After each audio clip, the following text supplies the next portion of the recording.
Να σας πω 3 παραδείγματα νόμων από το 8 μέχρι το 12 που θα έλυναν το ασφαλιστικό και ειδικά τους νέους πόρους για τους οποίους μας κατηγορήσατε ότι εμείς δεν βρίσκουμε τρόπους να τους συμπληρώσουμε. Νόμος της κυρίας Πετραλιά, 3655 το 8. Το 10% από τις αποκρατικοποιήσεις θα ενίσχυε τα αποθεματικά του συστήματος. Μισό ευρώ. 4046 του 12.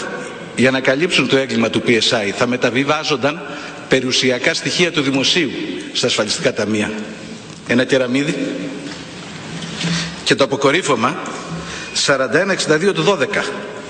Θα καλύψουμε τα κενά των ταμείων με τους πόρους από τα πετρέλαια.